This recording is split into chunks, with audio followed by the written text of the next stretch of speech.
बहुत बेहतर जीत मिली है राष्ट्रीय जनतांत्रिक गठबंधन को और माननीय प्रधानमंत्री आदरणीय नरेंद्र मोदी जी की विकास की गंगा जो उनके भगीरथ प्रयास के कारण देश के गांव-गांव, घर-घर, जन-जन तक पहुंच रही है, उसका असर है।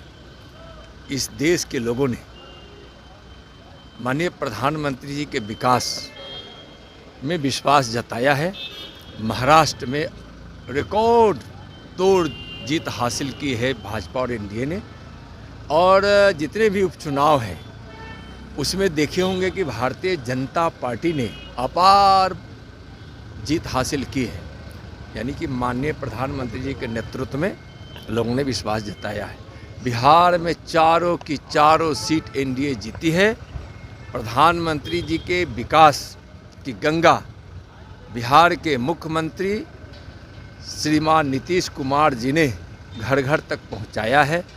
लोगों ने बिहार में भी माननीय मोदी जी और माननीय नीतीश कुमार जी के कार्यों को काफ़ी सराहा और उसमें विश्वास जताया, और चारों की चारों सीट एनडीए जीती।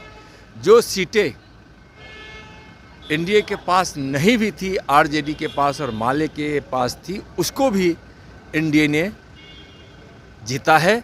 और 2025 के चुनाव का यह संकेत है कि 2025 के बिहार विधानसभा के चुनाव में रिकॉर्ड तोड़ेगी एनडीए, और 50 वर्षों का 60 वर्षों का इतिहास जो अब तक किसी गठबंधन को उतनी बड़ी जीत हासिल नहीं हुई है, उतनी बड़ी जीत एनडीए 2025 के बिहार विधानसभा के चुनाव में सीटें जीतकर आएगी। देखिए, झारखंड में जो हार हुई है, हार तो नहीं कह सकते हैं। आप देखे होंगे कि बहुत सारी नई सीटों को हम जीते हैं, और पुरानी सीटें हम अच्छी संख्या में उसको हम जीत नहीं पाए हैं। जीते ज़रूर है उस सीटों पर भी, तो कहीं ना कहीं वहाँ के जो स्थानीय विधायक के प्रति जो एंटी इनकम्बेंसी का जो माहौल था, उसके कारण वहाँ हम पीछे रह गए हैं। लेकिन विश्वास है कि वहाँ जो जिस प्रकार से झूठे वादों को लेकर और जिस प्रकार से तुष्टीकरण की नीति के कारण झारखंड को तबाही मिली है, वह तबाही को हम कोशिश करेंगे कि विपक्ष में रहकर भी एनडीए भारतीय जनता पार्टी जो शिबू सोरेन की सरकार बनेगी, उसके खिलाफ हम झारखंड के हित के लिए और नरेंद्र मोदी जी के विकास का लाभ भी झारखंड को मिले, इसका प्रयास करेंगे। और तुष्टीकरण और जो वहाँ घुसपैठियों को बढ़ावा देकर झारखंड के भविष्य को बर्बाद करने की तैयारी जो है शिबू सोरेन की, उसको हम लोग नहीं होने देंगे। प्रधानमंत्री ने कहा है 1 लाख युवाओं को राजनीति में आना चाहिए जिनका राजनीतिक बैकग्राउंड नहीं है, उनके बयान को कैसे देखते हैं? देखिए, माननीय प्रधानमंत्री जी जब कुछ बोलते हैं तो उसके पीछे उनका दूर दृष्टिकोण होता है।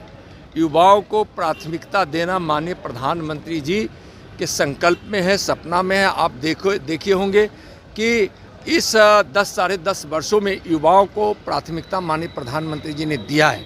और युवा का मतलब ही है कि किसान भी युवा हो सकता है, हमारी माँ बहनें भी उस उम्र की होती हैं, हमारी वह बहनें भी अपने इस युवा की अवस्था में बहुत सारी जीत को हासिल करती है और अवसर को ढूंढकर सफलता प्राप्त करती है। तो और आज युवा देश कहा जाता है भारत को। दुनिया में युवा देश भारत को इसलिए कहा जाता है कि देश की आज़ादी का देश की आबादी का लगभग 58-59% युवा है, और यह युवा शक्ति ऐसी है जो माननीय प्रधानमंत्री जी के संकल्प और उनका जो विजन है 2047 तक भारत को विकसित भारत बनाने का, जिस विकसित भारत में प्रति व्यक्ति आय दुनिया में सबसे ज़्यादा भारत का हो, यह युवा शक्ति से ही संभव हो सकता है। इसलिए माननीय प्रधानमंत्री जी के दृष्टिकोण में और उनके सपनों को साकार करने में, संकल्प को साकार करने में युवा शक्ति की आवश्यकता है और युवा ही इस देश को नए युग में ले जाकर विकसित भारत बनाने में माननीय प्रधानमंत्री जी के उस सपनों को पूरा करने का सबसे ज़्यादा सामर्थ्य रखता है। तेजस्वी यादव ने कल कहा है कि झारखंड के बाद अब बिहार की बारी है, बिहार में 25 में हम लोग सरकार बनाएंगे। अच्छा देखिए, ये तो ऐसा व्यक्ति ही कह सकता है जो बिल्कुल बिहार की राजनीति की नासमझदारी रखता हुआ। बताइए, सुपड़ा साफ हो गया उनका, उनकी अपनी सीट जो थी वह एनडीए के झोली में चला गया, एनडीए चारों की चारों सीट जीत गई और अभी भी अहंकार में है। तेजस्वी जी चिंता मत कीजिए, 2025 में आपका सुपड़ा साफ होने वाला है और आपको जब से आरजेडी राजनीति में आई है तब से अभी तक जो जातवाद और परिवारवाद के आधार पर उन्होंने जो जंगल राज स्थापित किया है, जिसको बिहार की जनता समझी है और इनकार कर चुकी है, अब तक आरजेडी को जितनी सीटें मिली है विगत चुनावों में, उसमें सबसे कम सीट 2025 में उनको मिलने वाला है। हमको तो लगता है कि 2, 4, 5, 10 सीट में आरजेडी सिमट जाएगी 2025 के चुनाव।